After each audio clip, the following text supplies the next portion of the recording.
How do you tell if your alpaca is in labour? So I have a group out here today of 7 pregnant girls. Daisy, that we've just got the camera on at the moment, is very overdue. She is on day 374 now. Alpaca gestation is usually, well, on average about 343 to 345 days, but 3 weeks either side isn't unusual at all. Last year we had births from 320 to 380 days. So looking at Daisy, do I think she's imminently going to give birth? There's relatively little physical sign in the alpaca. As they get much closer to actually birthing, the vulva swells. This standing with the tail raised is sometimes a sign that something's going on. But as you can see, now we're watching her, she's put it right down. Frequent visits to the poo area in the field might also be a sign. As you can see, she's grazing closer to them, but not actually doing it. So if she was repeatedly visiting the poo area, maybe 2 or 3 times over a couple of hours, that would be another sign, and I'd be keeping a close watch on her. But for those of you who know your alpacas, they seem to forever poo. But that's probably the best sign that I get that one is about to birth.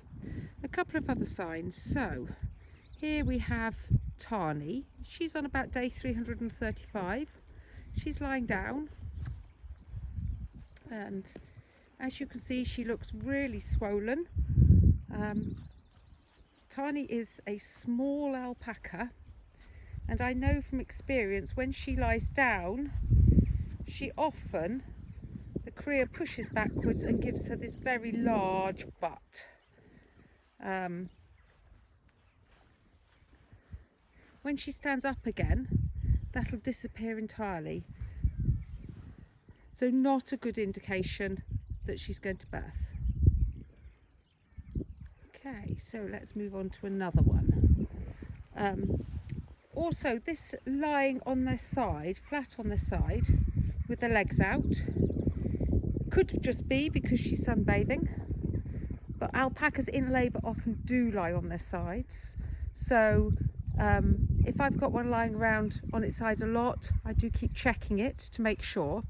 Sometimes they lie with their hips on the side, but their front on top of their front legs, kind of semi-cush position, and that might also be an indication that labour's progressing. But I find it really difficult to tell. So here we have Daisy just behind me again, tail up. I know she's overdue. It's a really good idea to keep a record of mating dates. Pen matings let you do that, so you have some idea of just how far through gestation the alpaca is. Let's just keep going. So Barbie here is a first-time mum, and she's likely to show less signs than the experienced mums. First-time mums very often get no udder at all until they actually birth. Whereas the experienced ones, the udder does seem to swell a little, but not a good indication that they're going to be imminently birthing. Maybe Poppy's going to have a water birth, but I happen to know Poppy's only just on about 320 days. So that's those two. So we've got a swollen butt there, but from a girl that's not really due, and I think size is why. This one we definitely know that she's not going to go into labour because we've already got the baby. He was born yesterday. Okay, so let's come to Peaches. Peaches, I have been watching carefully all day.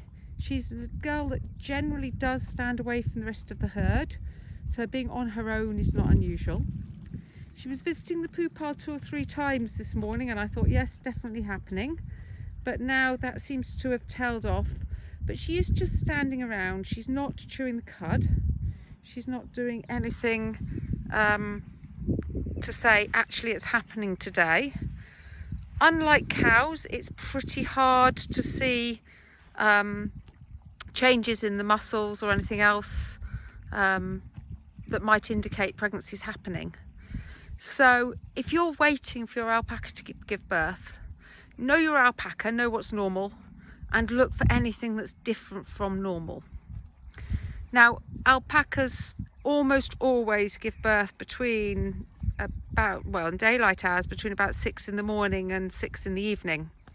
From some research done by one of the camelid vets in the UK, for alpacas in labour after 8 p.m. in the evening, 80% needed assistance birthing, either from a vet or from the owner.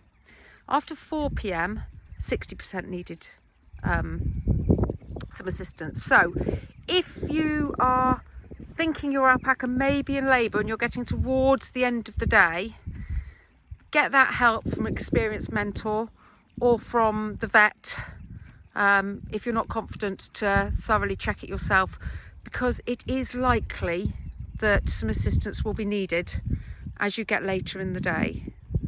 Alpacas have evolved to give birth during daylight hours, so the baby is dry by the time the cold Andes night starts, and also so that it's mobile by the time that it's getting dark and the main predators are out and about.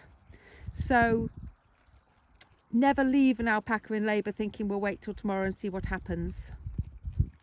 If you see a heavily pregnant alpaca rolling a lot, that's another warning sign. It may be to do with a twisted uterus.